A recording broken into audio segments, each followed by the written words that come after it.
Espíritu Santo, palabra en acción, tu casa. Así que en esta noche traigo como título del tema el precio de nuestra libertad. Saben que hay un precio el cual Jesús pagó para que nosotros fuéramos libres. Y en Juan 3:16 es un texto bíblico que todos lo sabemos a memoria. Si usted le pregunta al que está a la par, hermano, ¿qué dice Juan 3:16? ¿Seguro se lo va a recitar? ¿Y qué dice Juan 3:16, mi hermano?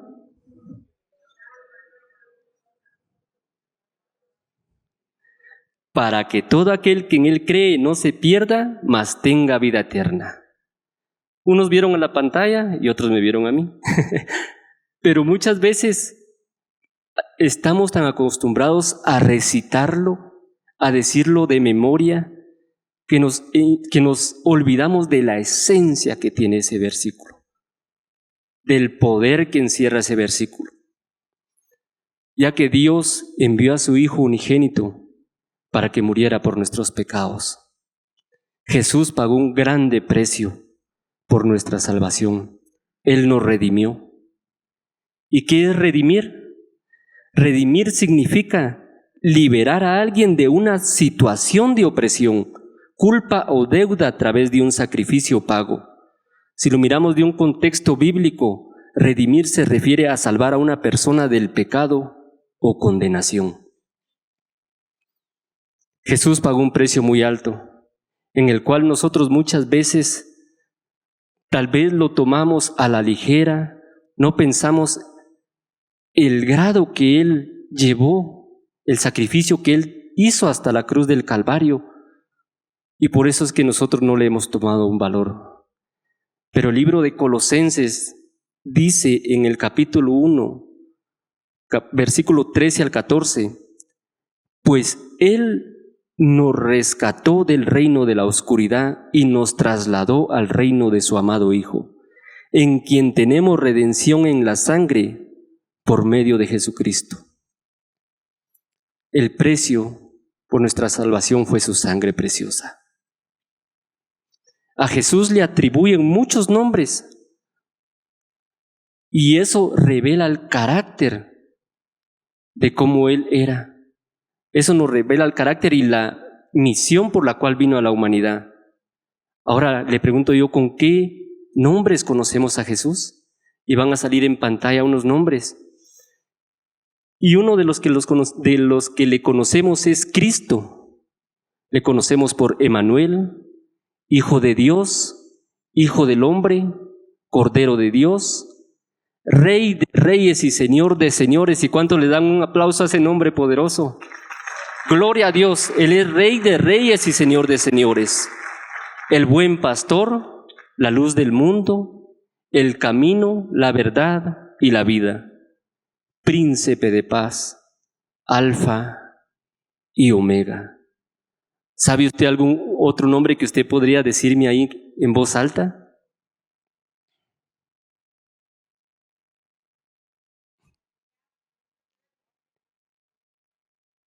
Gloria a Dios.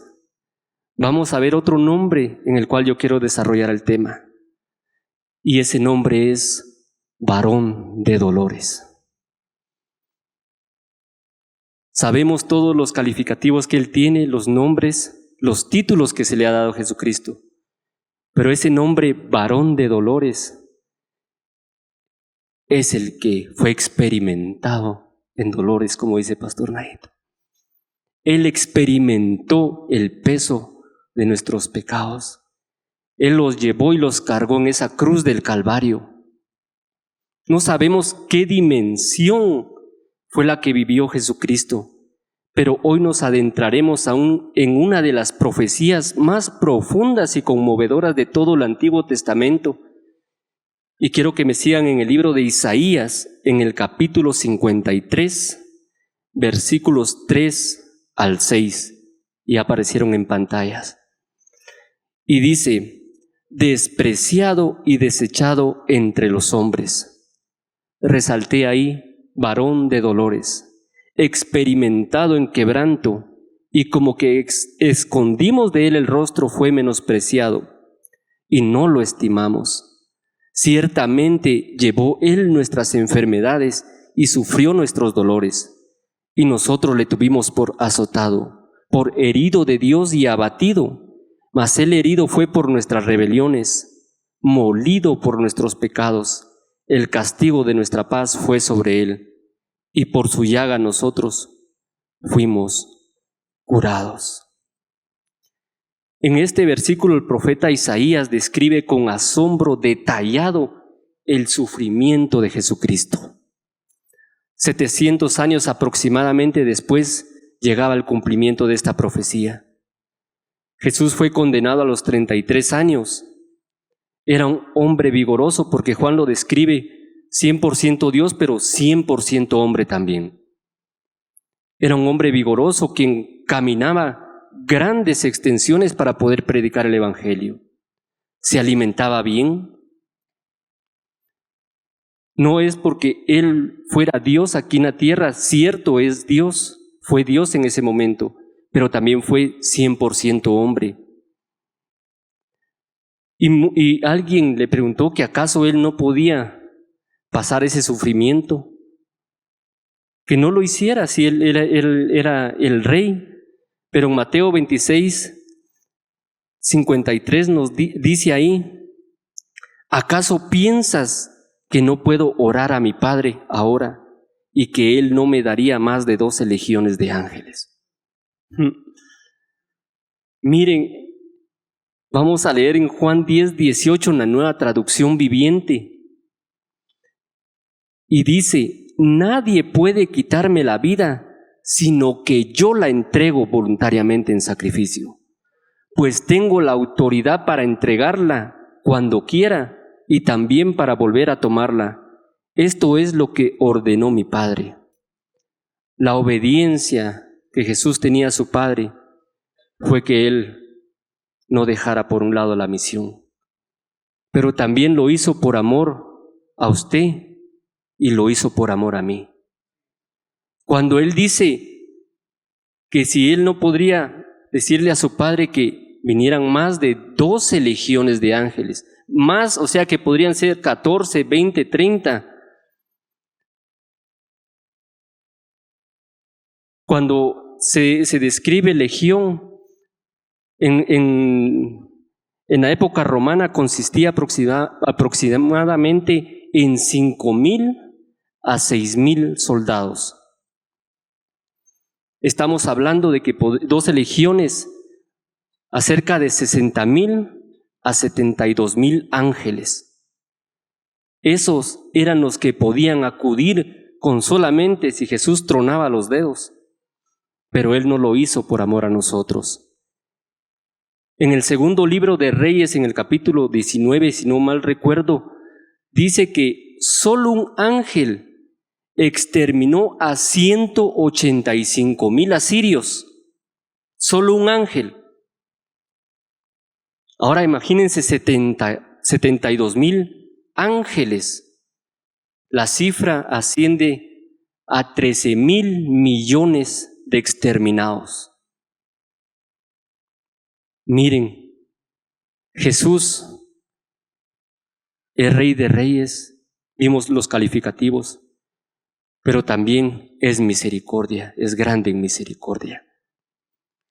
Si en un momento Él hubiera trastabiado o pabilado en su pensamiento, hoy no estuviéramos gozando nosotros de esas bendiciones que tenemos el día de hoy.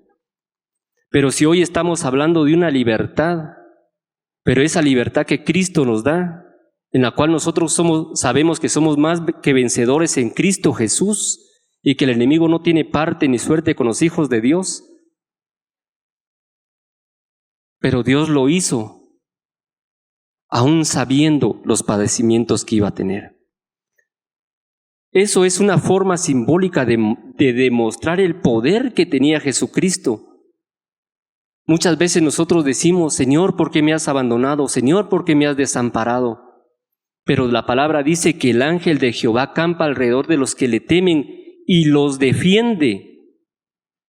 Así como estaban esas 12 legiones, así están los ángeles acampando alrededor del pueblo de Dios. No estamos solos, no estamos desamparados. Si Jesucristo ya nos dio esa salvación y esa vida eterna, también tiene cuidado porque Él no descuida la obra de sus manos. Nosotros estamos en las manos de Dios y de ahí el enemigo no nos va a arrebatar. El enemigo no tiene parte ni suerte, hermanos, porque si nosotros gozamos de una libertad, también gozamos de una protección. En el libro de Lucas, en el capítulo 22, describe también una forma de la cual quiero empezar a desarrollar cómo fue Jesús lacerado. Y dice: y los hombres que vigilaban a Jesús se burlaban de él y le golpeaban, y vendándole los ojos le golpeaban el rostro y le preguntaban diciendo: profetiza, ¿quién es el que te golpeó? Y decían otras muchas cosas injuriándole. En el contexto no eran los soldados los que le estaban insultando de esta manera a Jesús, sino que era el Sanedrín. La religión muchas veces golpea a Jesús. Pero Jesucristo enmudeció y no dijo nada. Fue como cordero al matadero. En Isaías 50, versículo 6 dice: entregué mi espalda a los heridores y mis mejillas a los que me arrancaban la barba. No escondí mi rostro de injurias ni de esputos. Miren, a Jesucristo le arrancaron las barbas. Si duele solo jalarse un vello, ya va a ser que sea arrancada la barba. Los esputos son escupitazos, pero no simples, sino con flemas. Y no vaya usted que eran escupitazos de la realeza, no, eran de soldados, esos que estaban en campos de batalla, esos que tenían cólera en contra de Jesús. Pero Jesús enmudeció, dice ahí. Hay una cronología de los padecimientos de Cristo que yo quise poner en pantallas, y uno de ellos es que Jesús en el huerto del Edén suda sangre. Los evangelios nos dicen que Jesús comenzó a sudar sangre cuando estaba orando en el monte de los olivos, específicamente en el jardín de Getsemaní, que significa prensa de olivos, tiene otros nombres también, pero ahí Jesús estaba siendo triturado, estaba siendo prensado. Pero así como es prensado Jesucristo, estaba siendo prensado, también fluía el Espíritu Santo de la vida de Él. Porque el aceite en el olivo, el aceite en Jesús representa el Espíritu Santo. El aceite es una representación del Espíritu Santo. Así que si estamos nosotros en pruebas, en adversidades, sentimos que ya no podemos más, ahí sentimos que nos están apretando, que nos están machacando, que no salga de nosotros blasfemia, sino que al contrario, ese pensamiento que fluya al Espíritu Santo de nuestra vida. Porque Él es el que nos da la fortaleza para poder seguir adelante. Porque no es con espada ni con ejército, sino que es con el Espíritu Santo de Dios. Ese sudar de sangre médicamente se le llama hematidrosis. No es algo muy común, pero eso se da cuando hay un alto grado de sufrimiento psicológico. Hay documentaciones históricas de que eso solamente pasaba en los combates de guerra, cuando ya había una crisis, una tensión, estrés, empezaban a sudar sangre. Miren en qué estado emocional estaba Jesucristo. Por eso era que había un combate espiritual y Él podía llamar a sus 12 legiones de ángeles y exterminar. Pero gracias a Dios y por su misericordia que Él no lo hizo. En ese sudar de sangre, la piel se ponía sensible. Imagínense, todavía no había llegado a la laceración, todavía no había llegado a los latigazos, pero la piel ya estaba sensible.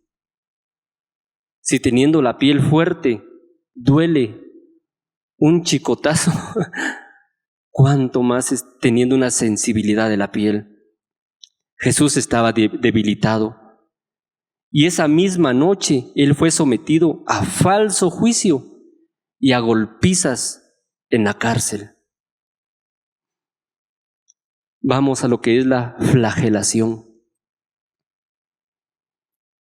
La flagelación que tuvo Jesucristo generalmente consistía en el tiempo de los judíos de 39 latigazos, porque dice en la Escritura 40 menos 1. Pero esos latigazos eran con tiras de cuero. El látigo tenía tiras de cuero largas y tenía unas bolas de metal entretejidas. Cada bola de metal, cuando se enrollaba, porque se lograba enrollar en el cuerpo de Jesucristo, y cuando le azotaba el cuerpo, dejaba moretones y contusiones, que de tanto golpe llegaba a reventarse la piel. Y de ajuste, el látigo tenía pedazos de hueso afilados en la punta. O sea que a la hora de pegar el latigazo y cuando ellos lo jalaban, le arrancaban la piel. Esa era una laceración terrible. La víctima podía experimentar un dolor tan grande que le llevase a una conmoción hipovolémica. Se los voy a traducir al español. Hipo significa bajo, vol se refiere a volumen y hémica significa sangre. Por lo tanto, conmoción hipovolémica quiere decir que la persona sufre efectos de la pérdida de una gran cantidad de sangre. Y esto tiene 4 efectos.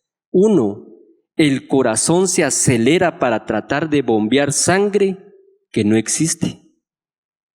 2, baja la presión sanguínea, lo que provoca un desmayo o colapso. 3, los riñones dejan de producir orina para mantener el volumen restante. 4, la persona comienza a sentirse sedienta porque el cuerpo ansía fluidos para reponer el volumen de sangre perdido. Miren lo que estaba sufriendo Jesucristo. Después ya viene cuando Jesús va camino al Calvario. Jesús se encontraba en una condición, como lo vimos ahí, hipovolémica, mientras ascendía por el camino hacia el lugar de su ejecución. Él llevaba el madero horizontal de la cruz. Finalmente Jesús se desplomó y los romanos le ordenaron a Simón que ayudara a Jesucristo. En ese momento Jesús ya iba muy lastimado, muy golpeado, pero Él no detenía su paso. Él iba firme para darnos esa salvación. Y a Él sea la gloria, a Él sea la gloria.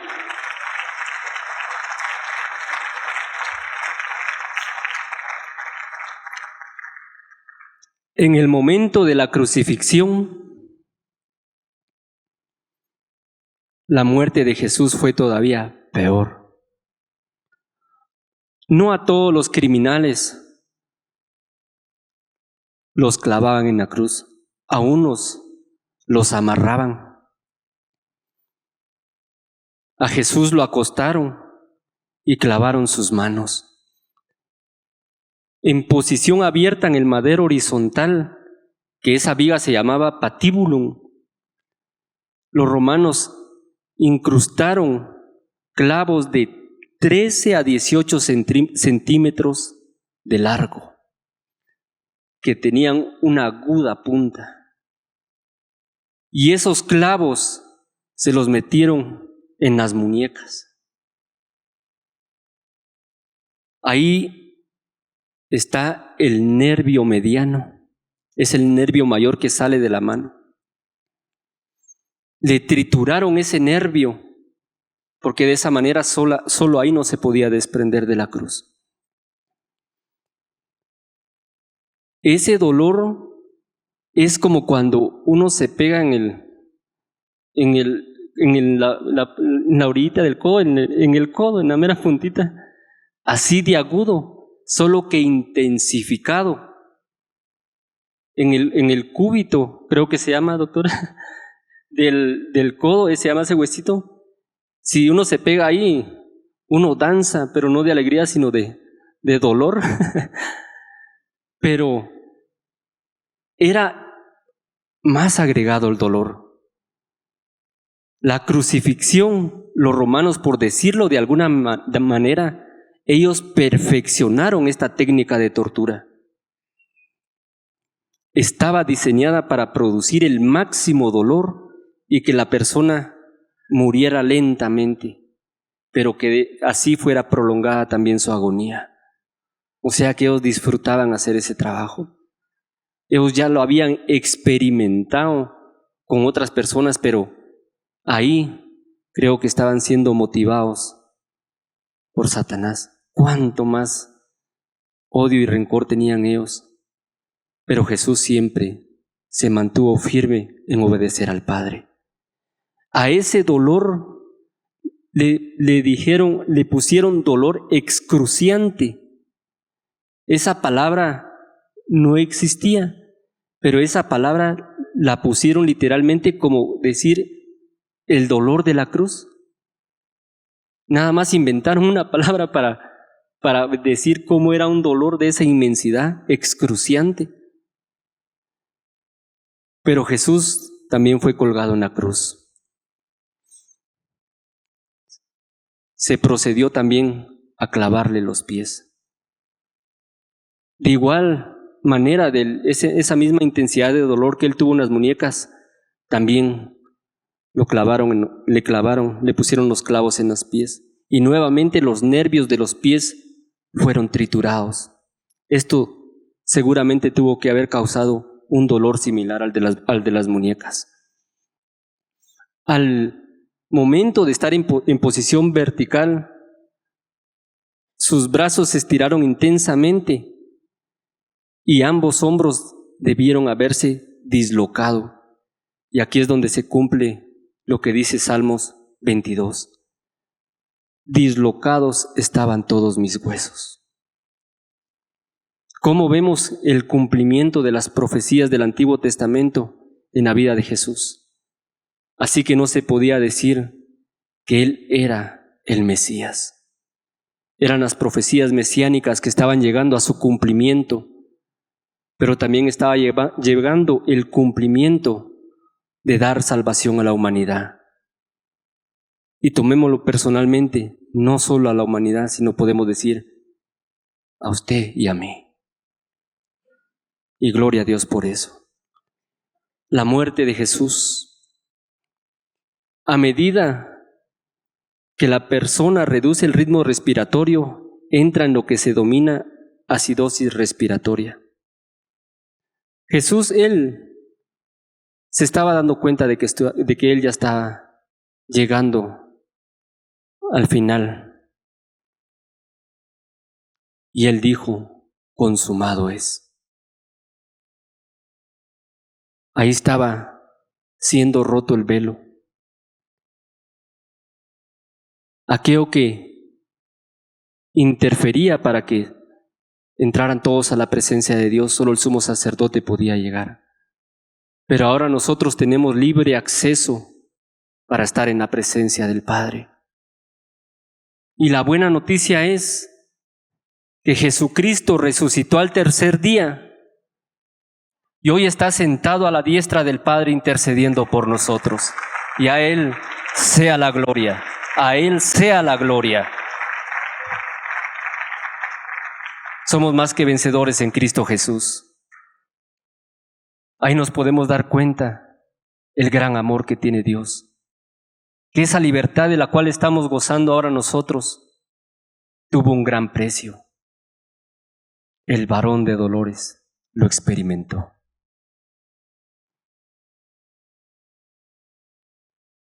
Hay una certificación médica. Dice si nosotros fuéramos a hacer un certificado de defunción, ellos escribirían esta acta.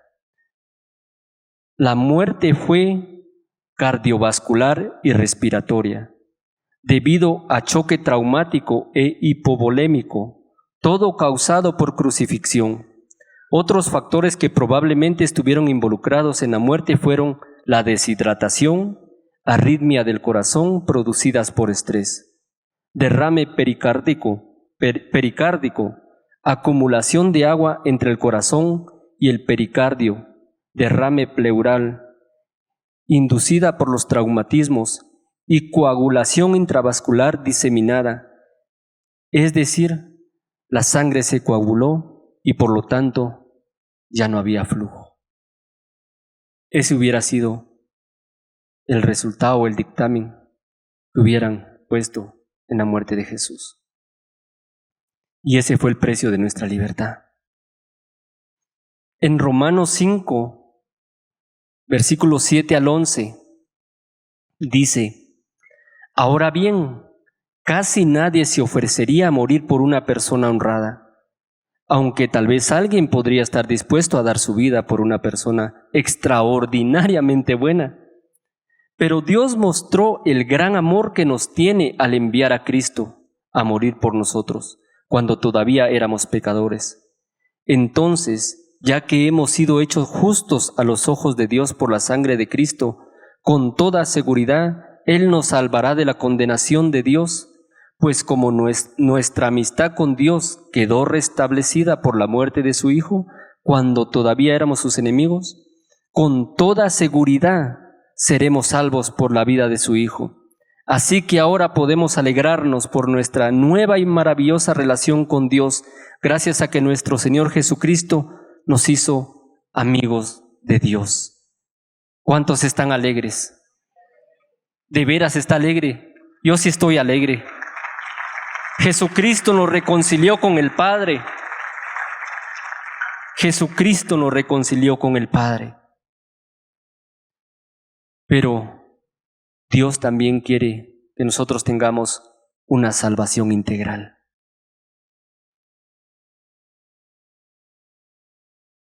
Jesucristo nos regaló el paquete completo. Él quiere que nosotros tengamos salvación, pero también que tengamos sanidad física y emocional.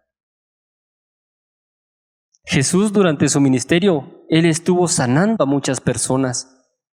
Y en Isaías 53:5 dice: mas Él herido fue por nuestras rebeliones, molido por nuestros pecados. El castigo de nuestra paz fue sobre Él, y por su llaga nosotros fuimos curados. Así que el precio de nuestra sanidad también ya fue pagado en la cruz. No es de que vaya a ser pagado, ni que vayamos a ser sanos, sino que ya fuimos sanos, dice ahí, está hablando en tiempo pasado, porque ya fue pagado. Así que cual sea su situación, sea física, emocional, déjeme decirle también que ya fue pagado en el madero. Hay razones por las cuales a veces nosotros no nos aferramos a la palabra de Dios o no obtenemos esa sanidad. Una podría ser por el desconocimiento de la palabra, porque la fe viene por el oír y por el oír la palabra de Dios. Así que conforme más nosotros vayamos escudriñando la palabra, nuestros ojos van a ir siendo alumbrados y vamos a darnos cuenta que Dios quiere que nosotros también seamos sanos. En la tercera carta de Juan dice: amado, yo deseo que tú seas prosperado y que tengas salud, así como prospera tu alma. Así que si alguien está pasando por algún quebrantamiento de salud, no diga: de plano Dios algo quiere mostrarme. No. Si ya Él pagó para que no haya enfermedad en la humanidad, Él no puede poner enfermedad en la vida del humano. Al contrario, el deseo de Él es de que nosotros tengamos salud. y que nuestra alma también sea prosperada. Cuando Jesucristo en el Nuevo Testamento sanaba a alguien, le decía: ve, tus pecados son perdonados. Él está interesado también en la salud, pero también está interesado en nuestra sanidad interior. Muchas veces podemos vernos vigorosos, podemos vernos con buena salud, pero a veces tenemos raíces de amargura en el corazón. Una de las razones por las cuales la enfermedad puede atacarnos es por la falta de perdón, por esa raíz de amargura que está ahí. Estudios médicos dicen que el cáncer proviene por cuerpos ácidos, por mucha acidez que hay en el cuerpo. ¿Y de dónde proviene eso? De la amargura que hay en el corazón. Si usted suelta esa raíz de amargura y usted otorga el perdón, le aseguro que usted va a poder empezar a ver la mejoría en su cuerpo.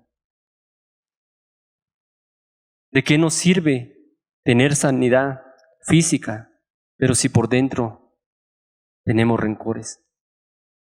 Lo que Dios anhela es de que nosotros seamos libres, pero libres desde adentro. Como consecuencia viene la sanidad física,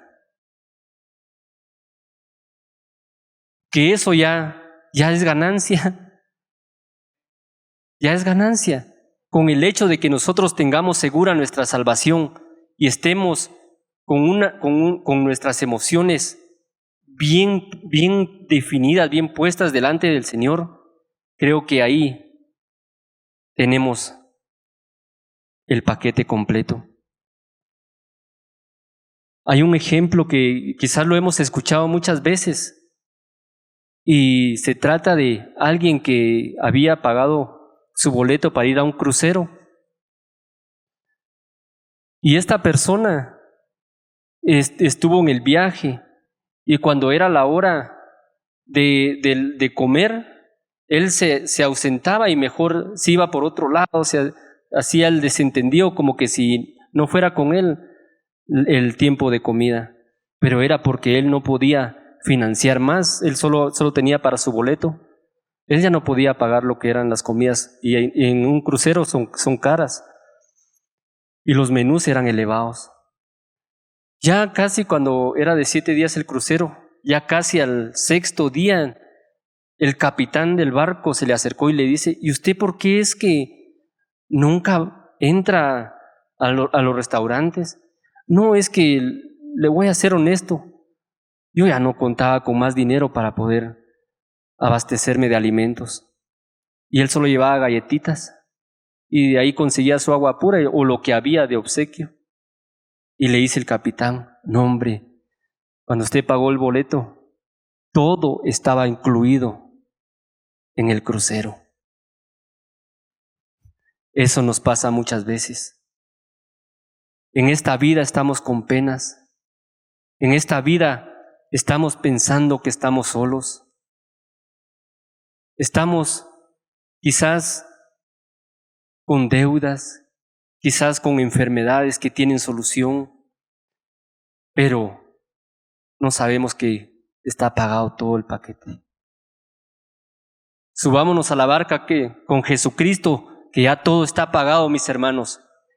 Ya todo está pagado, ya ese precio fue pagado. Así que aferrémonos a ese paquete completo. Y la salvación ya no es de nosotros ganárnosla por hacer actos, sino que al contrario, en Efesios 2:8, que es una columna del Evangelio, que nosotros somos salvos por gracia por medio de la fe. Así que nosotros ya no tenemos que hacer más, solamente confesar que Jesucristo es nuestro Salvador, Rey de reyes y Señor de señores, y tenemos esa salvación y vida eterna. Tenemos vida eterna. Gloria a Dios. Por eso les decía que por el desconocimiento de la palabra es que a veces nosotros no accedemos a sus bendiciones. Hay más de 3,500 promesas en su palabra. ¿Cuántas conocemos nosotros? ¿Contadas con los dedos o solo una mano? Hay promesas en su palabra que nos toca a nosotros acceder a ellas. Y es por fe, porque nosotros no andamos por vista, sino que nosotros andamos por fe. Y tenemos que llamar a las cosas que son que no son como si fuesen. Así que cual sea su circunstancia, si está pasando por enfermedad, diga: yo soy sano por la sangre de Jesucristo.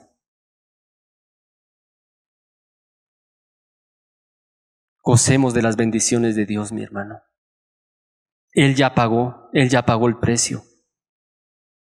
Salmo 103, versículo 2 y 3 dice: bendice, alma mía, a Jehová, y no olvides ninguno de sus beneficios. Él es quien perdona todas tus iniquidades, el que sana todas tus dolencias. ¿El que sana algunas dolencias o todas?